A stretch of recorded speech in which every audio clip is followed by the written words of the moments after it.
Okay, this is now the 5 minute tarot for the 7th of May 2017, and I haven't done anything for a while, since about the 20th something of April. And some people email to say, come back, or that you enjoyed the videos, so please make some more. But the thing is, I just couldn't be bothered. I got to a certain point in April and I had done 110 videos, and I don't know, I just stopped. Not that it's not that I wanted to stop or that I didn't want to stop, but I just kind of ran out of energy or interest or steam. And I think what it was, I wanted something new. And this may be something that confronts you as well, that sometimes you just want something new. So some people, if you want something new, you go out and buy clothes, because people do that, or you buy a new toy. And I sort of wanted a new toy, but I couldn't think of what to get, and there seemed no point in, like, I should get a new computer, because you can always update the computer. But then I thought, I don't need a new computer. I thought, okay, I'll buy a new program. But I don't need a new program, because the one that I use to edit these videos is good enough. It's Vegas Movie Studio 12. But so, I sort of wanted something new, or maybe a new approach, because I was finding I would watch things and it was all very interesting, but not that inspiring. So I kind of lost inspiration. And I don't know if I've got it back. I appreciate the emails that people sent, but somebody lazy a couple of days ago emailed to say that she'd been shuffling and a couple of cards fell out. It was the Emperor, the Hierophant and the Emperor. And what could I say about it? And somebody did a reading for me, Cindy. So I'll deal with Cindy's reading tomorrow. But today I thought I would look at the cards that fell out for Lisa. And I haven't really got, a couple of things to say. So she was saying that the cards fell out when she was shuffling. And the two cards that fell out were, let's say they fall out onto the table, right? And you look at them and you pick them up and open them. And here you've got the two cards. You've got the Hierophant and the Emperor. So she was thinking about a relative, I think, a woman that she knows, and who maybe doesn't look at things as they are, or she lives without noticing that much about what other people do. So there's certain things going on with this particular person. So Lisa wanted to, she said that these two cards fell out, the Hierophant and the Emperor.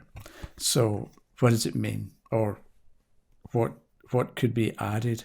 So I thought, on the one hand, when cards fall out, it's not just two cards. The Hierophant can mean instruction and helping people to get to the next stage of their journey or their job or whatever it happens to be, right? Because that's the Hierophant, okay? The instructor. And we've got the Emperor, who is this person in charge, maybe hard, but certainly decisive, I imagine.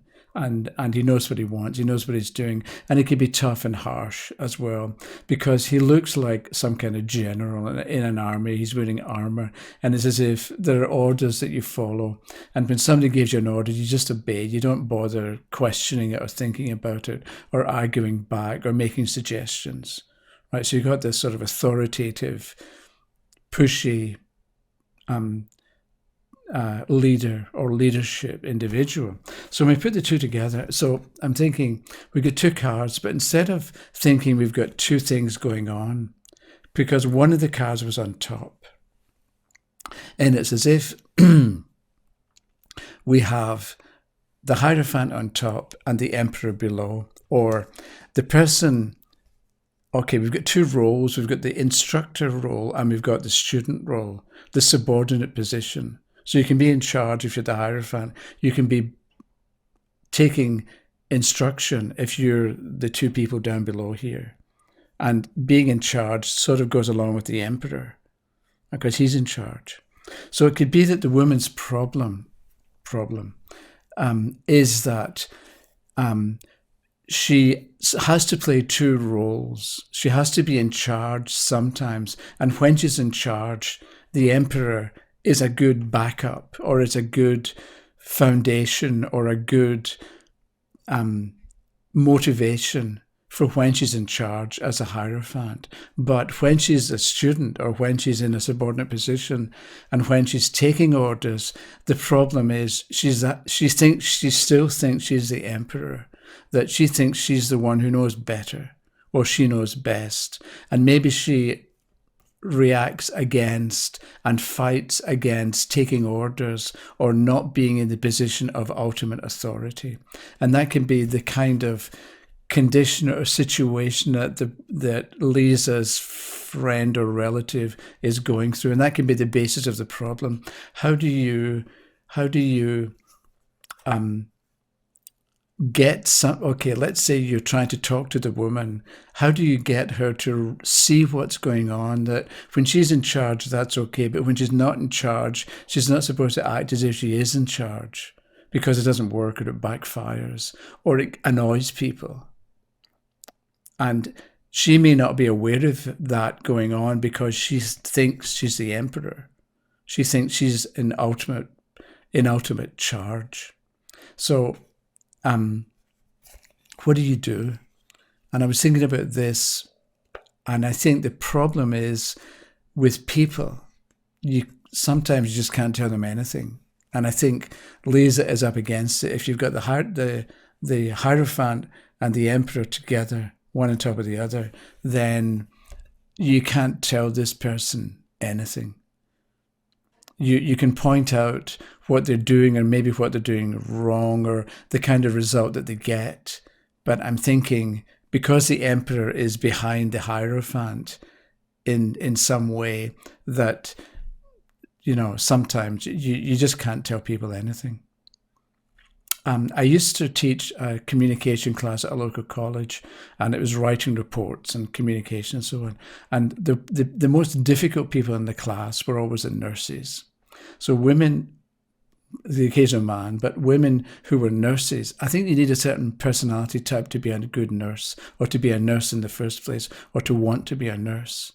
And they were so confident, at least, even especially when they didn't know what they were talking about. It didn't seem to make any difference. And it may be that with the Hierophant and the Emperor, you're up against that kind of personality type who always thinks they know best, even if they don't. The second point to make is, if we've got the two cards that fall onto the table face down, right, you can take this one first and think, oh, there's the Emperor. And then you open or turn the second card. So whereas the first time we've got the Hierophant on top, this way, if you turn it a different way, you've got the Emperor on top and the Hierophant below, which is a very different kind of story, because here you've got the powerful individual, but behind the powerful individual, you've got somebody who wants to help. Right? It's a different motivation, or a different dynamic for the kind of person represented by the Hierophant on top of the Emperor, or the Emperor on top of the Hierophant. And so, but the point I want to make is, when you if cards fall out and you turn them, trust yourself, rather than think, okay, I'm going to turn it. You automatically turn it one way, and I would pick it up and just look at so I would have got the Hierophant on top and the Emperor behind. Don't start then, or you can do what you want, but if you then start thinking, oh, I should have done it the other way, or what if I had picked it up? If you're full of doubt, forget the doubt. There's no future, there's no benefit in having a doubt. If you hadn't been supposed to pick up the cards this way, and turn them and get the Hierophant on top, you would naturally and automatically have picked up the one card and got the Emperor and then the Hierophant. So this is part of what I mean about trusting yourself. When you do something, go with it. Rather than think you should have done it a different way. You can decide, okay, next time it happens, I'll do it the other way. That's okay. But you do what you do and you live with what you've done. And if you're not happy with it and you think you ought to, it's a good idea to have a different method or a different procedure, then by all means, next time have a different method, a different procedure. But there's no benefit, there's no profit in turning cards one way and then wishing you had done it the other way. So when it comes to wishing, don't wish. That's it till tomorrow. Thank you very much for watching. And if you have comments, leave them down below and we'll take it from there. Thanks very much. Bye-bye.